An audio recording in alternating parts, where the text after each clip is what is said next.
Last episode, we saw the debut of true freshman quarterback Jason Gallimore, the first ever high school quarterback recruit in this Teambuilder Dynasty, and there was a lot to like, whether it was soft touch passes down the sideline, throws on the run, or deep shots for big touchdowns to Tanner Millam. He really showed flashes with the passing game, but also on the ground too, running for a couple of first downs, trying to escape collapsing pockets, or running for a 21-yard touchdown run against Southern Mississippi. He definitely showed us flashes in these games, and his first two starts, despite the points not really showing it, I thought the offense was way better, way cleaner. They took care of the football for the most part, and the ground game really did open up, at least with our quarterback, not so much our running backs.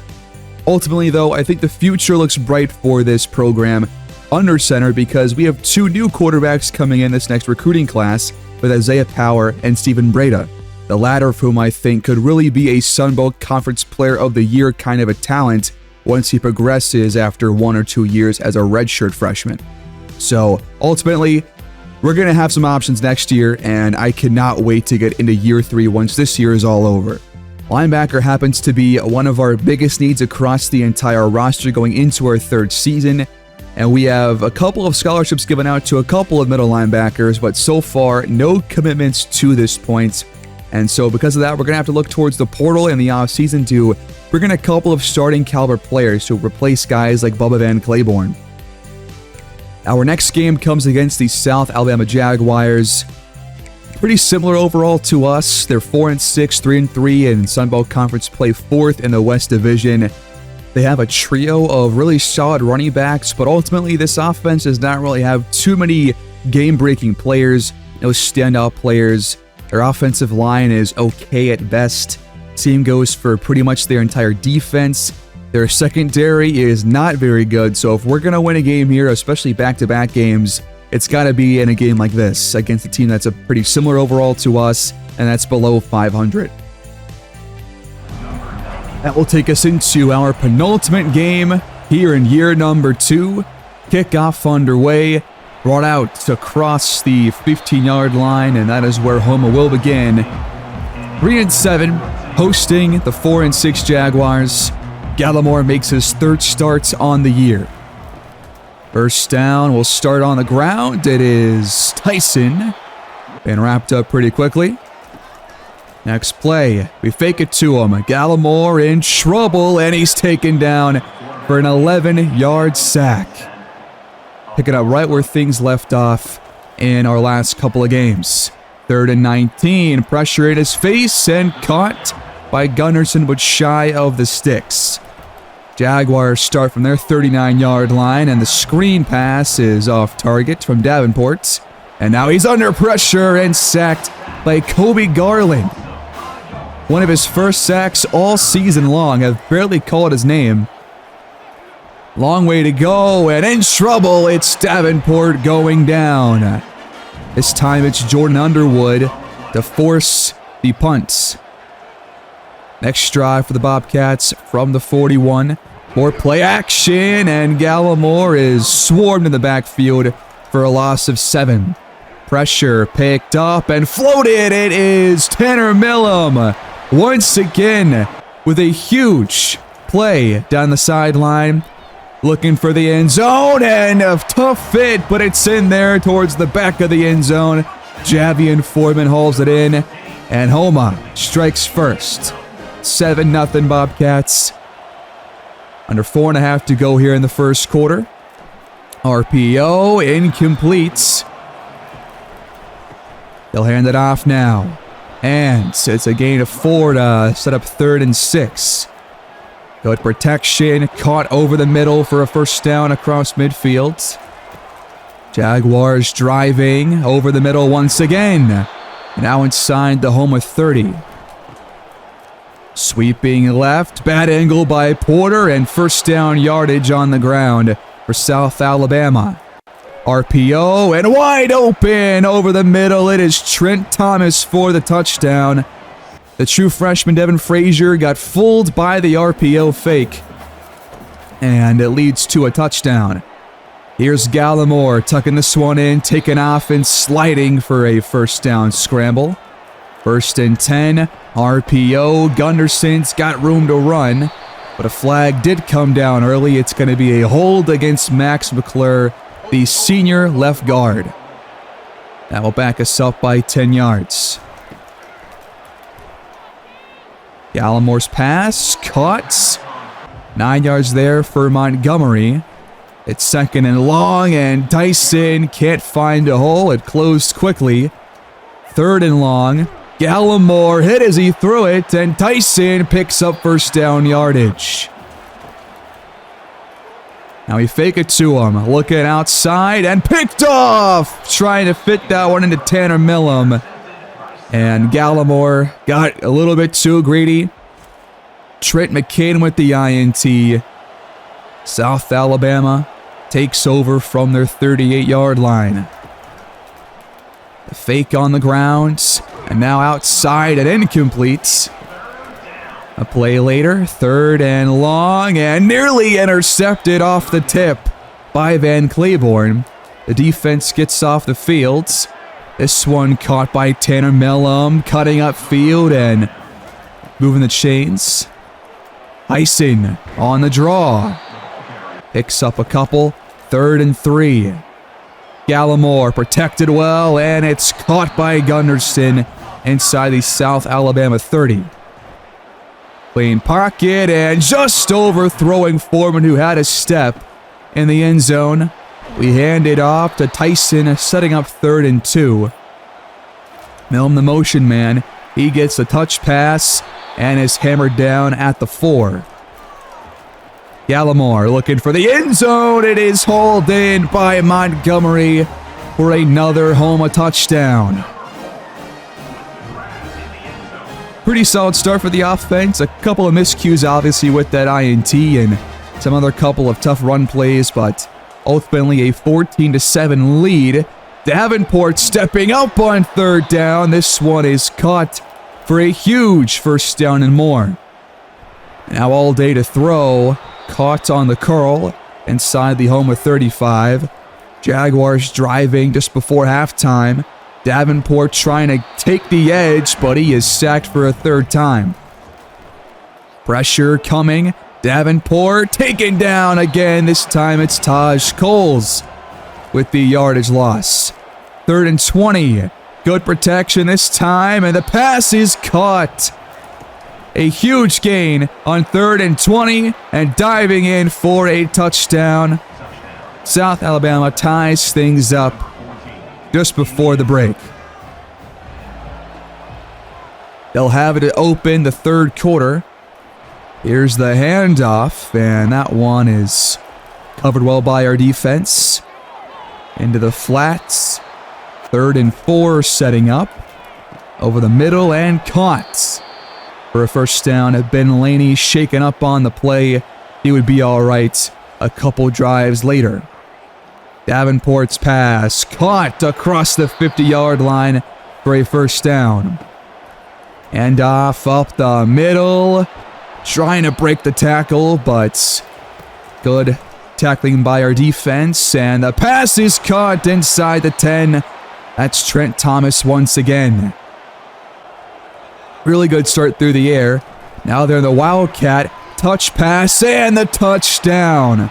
And South Alabama takes their first lead of the game, 21-14. About halfway through this 3rd quarter, Gallimore is sandwiched and the ball hits the turf and it's recovered by a Jaguar.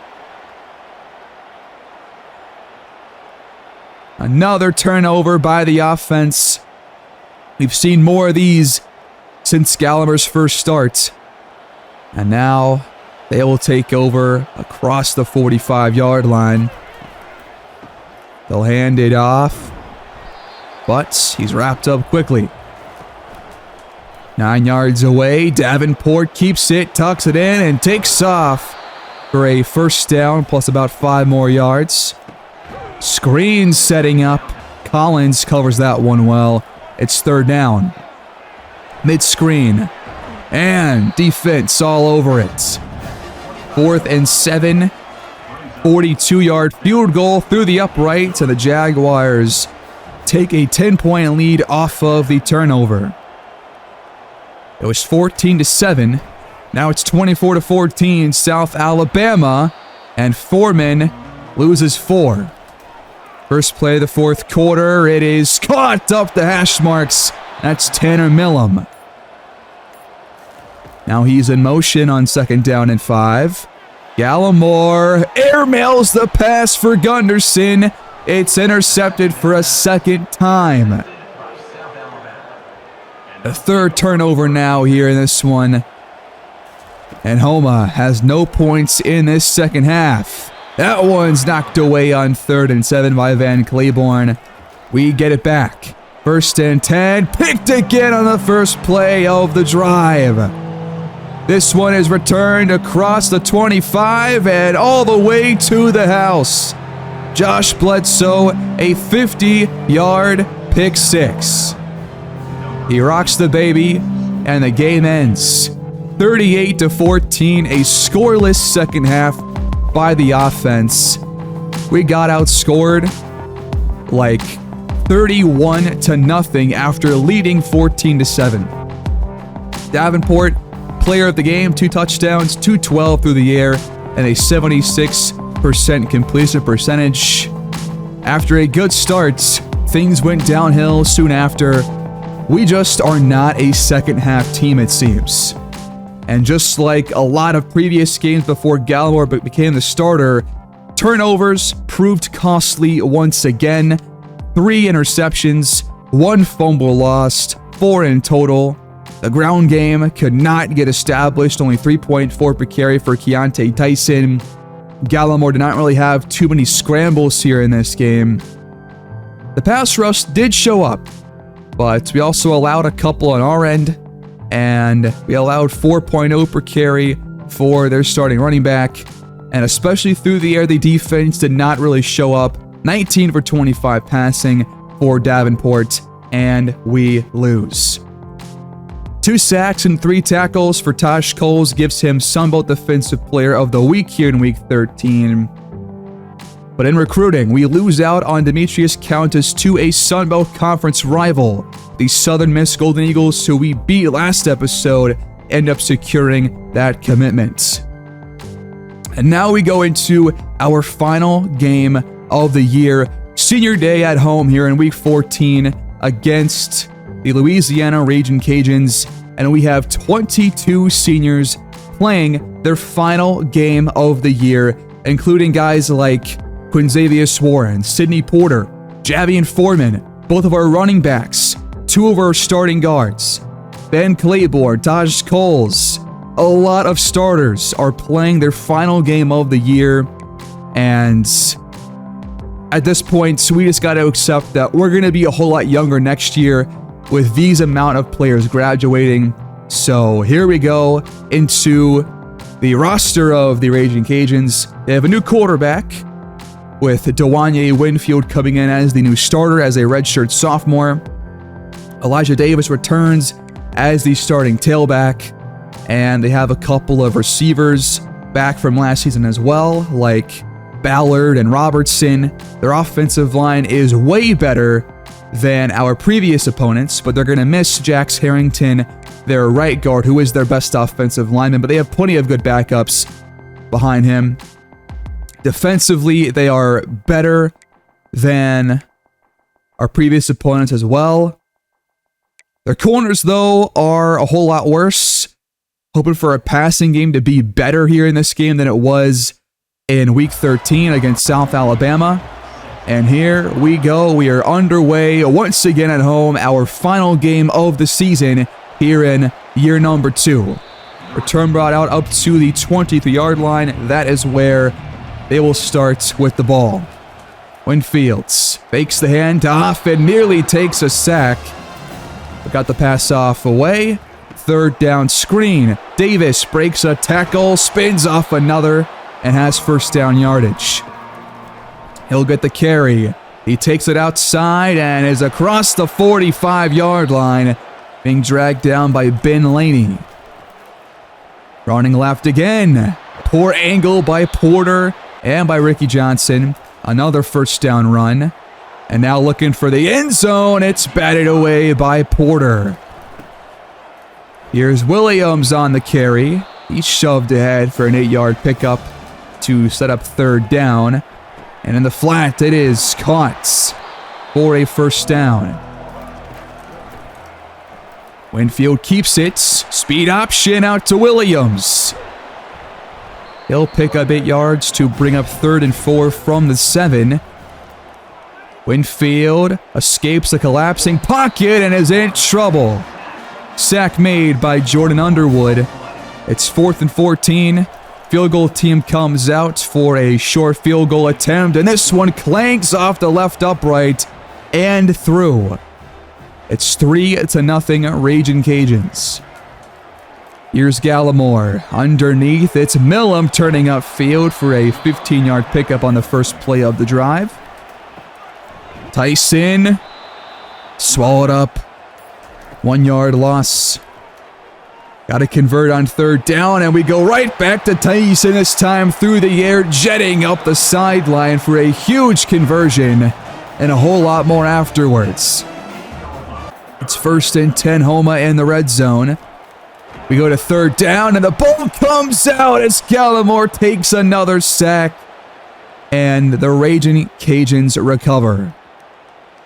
Not how you want to start your opening drive of the game. Touch pass out to, I believe that's Ballard. That one goes nowhere, and Davis is wrapped up by Van Claiborne. It's 3rd down and 10. Winfield spins off a sack and completes this one to his tight end, Torrance Carter. Here's Davis, cutting it back inside. He's got the first down, plus a few more. And now up the middle, a hole opens up, and the defense is getting gashed on the ground right now. Mid-screen setting up. This is a first down for Louisiana. We're already inside our 20-yard line. Winfield's pass caught. Carter turned away at the goal line, trying to dive his way in. And on 1st and goal, Redmond will find the end zone. And Louisiana takes a 2-score lead here in the first half. Minute 40 left to play in the first quarter. 5-man rush picked up well by the offensive line as Tyson once again zips up the sideline for a big first down reception. Here's Millam on the outside. He's got first down yardage as well. And off to Tyson, up the hash marks and up to the 20-yard line. Start of the second. It's 1st and 10 for the Bobcats. There's Foreman on the outside. 8 yards away. Gallimore's pass is caught. In his final game, Javian Foreman scores a touchdown to bring it back within 1 score. That's back-to-back games with touchdown receptions for the redshirt senior. Louisiana takes over from their 25. Swung out to Davis. Defense all over it, though. He only picks up 1 yard. 5-man rush, and the pass is incomplete. Taj Cole's in coverage that time. It's 3rd down, and blanket coverage by Ricky Johnson will force the incompletion. And then on 4th down, it is a horrible punt, netting only at 19 total yards. And Houma has great starting field position from the Louisiana 45. Here's Tyson running left, but met well at the line of scrimmage. We'll fake it to him. Gallimore's pass caught by Millam. He is marked inches short of the first down. Tyson, left side run, bowling over a defender. That one moves the sticks. Sweeping right, up to the 25-yard line. 2nd down. Over the middle, picked off by the defense. Another mistake by Gallimore, his 2nd turnover already in this one. Compared to his first game, these last few starts have been a completely different story. He has not taken care of the football And now, outside to Robertson, and he's got space up the sideline. Nobody's gonna catch up. He's gone in the first play for Louisiana. Ricky Johnson just takes a really poor angle in one-on-one coverage. It's a perfect play call. And just like that, the Raging Cajuns lead by 2 scores once again. From the 17, Gallimore gets this one into Chuck Montgomery, and this reception gets Montgomery to just over 1,500 career receiving yards. He's also a senior, don't forget. On the run, it's caught by Foreman. Under 6 to play here in the first half. Tyson on the counter picks up 9.5. Second and short, ball fake, and a diving play is made to knock the pass out. Jacobs runs right into a defender on 3rd and short, and Houma has to punt. Second down for Louisiana. Here's Davis taking off, dragged down by Devin Frazier, but not after a huge gain. Now he runs left and breaks a tackle to pick up 9 more. That gets him across 100 yards on the day in the first half alone. It's 1st and 10. Raging Cajuns, a play later. The pass is caught for another touchdown. Defense getting torn apart. Offense taking poor care of the football. And it is 24-7. 3rd and 5 for Houma. Gallimore's pass undercut and intercepted once again.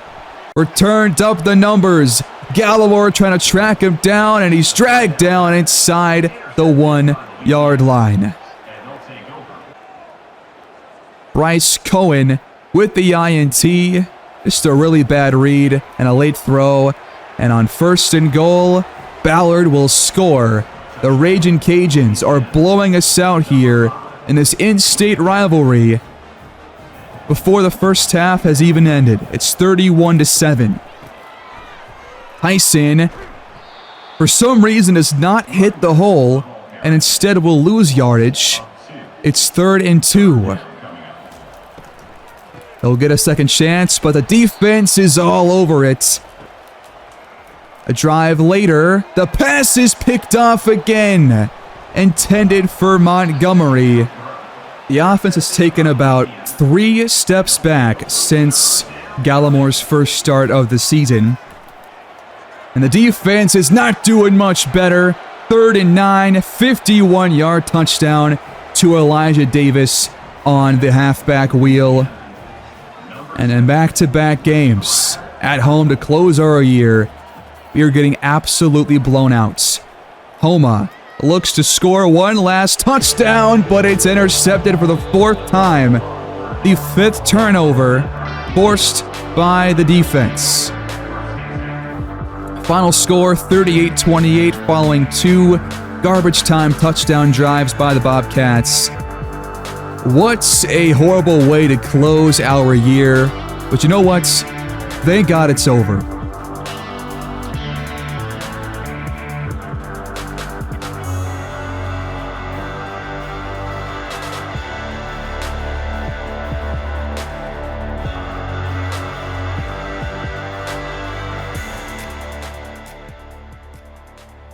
Four interceptions thrown by Gallimore, going 34 for 44 passing, nearly 500 passing yards, but turnovers, just like our last game against South Alabama, prove extremely costly. Got a couple of big games to close the careers for Montgomery, Foreman, and Tyson, all of whom go over 100 yards through the air. 2 touchdowns for Foreman in his final game with the Bobcats, but it was not enough. Elijah Davis completely gashes the defensive front and goes for over 140 yards on the ground on less than 20 carries. And just like our last game, we could not defend the pass. 4 touchdowns for Winfield, 1 garbage time interception. And at this point, I'm just glad the year is over. We can move on to hopefully better things come year 3. We end up, just like last year, bottom of the Sun Belt Conference, going 1-7 in conference play, 3-9 in total on the year, just like James Madison. We end up with the second least points scored and the second most points allowed. Frankly, a horrible combination. The exact opposite of what you want to see in conference play. We seem to play worse once these games come around. In the end, we throw 25 total interceptions between our 3 starting quarterbacks.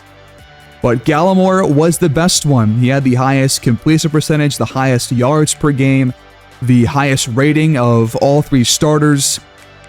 Even though he threw more picks than touchdowns, I think he's the guy to go forward with going into year number 3. And on the ground, Tyson proves to be better than Isaiah Jacobs, although there's less touchdowns on the ground. It's because we threw the ball more once he became the starter.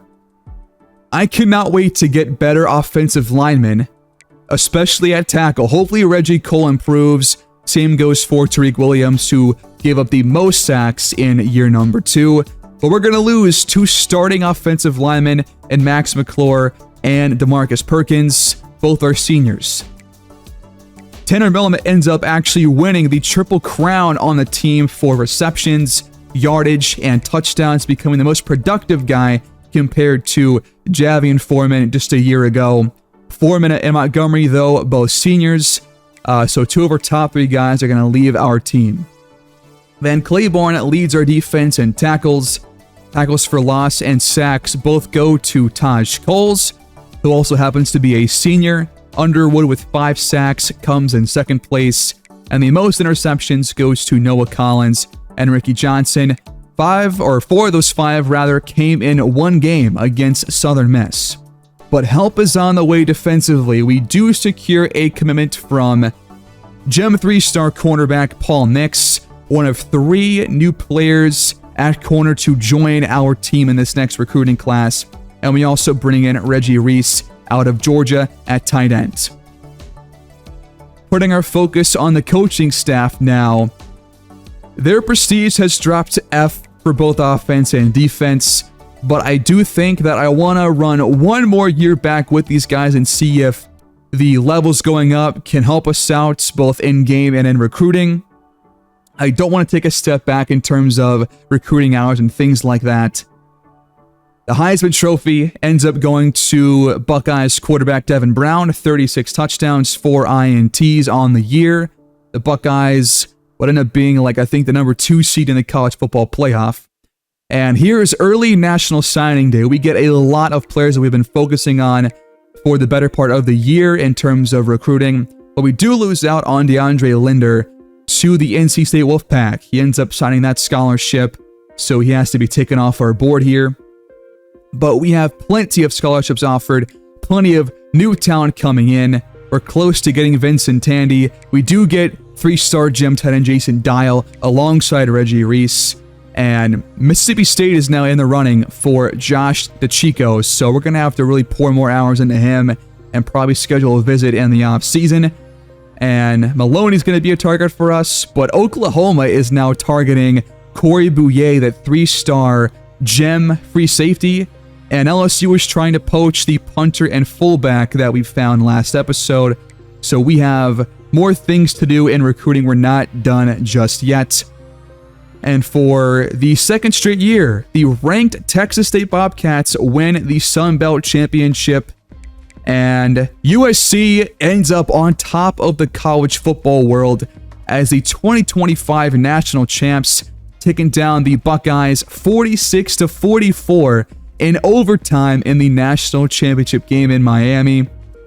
So they are the new team to take down overall in the college football world. Now we gotta really put our heads down and prepare for the future, because we're gonna lose 22 seniors this year to graduation, 18 of whom either played the entire year as a starter or played half of the year as a starter. A lot of guys are going to be replaced by current or incoming freshmen, both redshirt and true freshmen. So guys like Chuck Madden, Esteban Rizzo, Ben Laney, who played a lot this year as a redshirt freshman. We'll see Shakir Pounds as a starter next year. We'll see Hippenhammer and a lot of guys that we brought in our first recruiting class, they'll step in starting roles. So we're going to get a whole lot younger in year 3. Hopefully that does not mean that we're going to be a whole lot worse, but we'll just have to find out. Thanks for watching. I'll see you guys in the off season. Have a great day.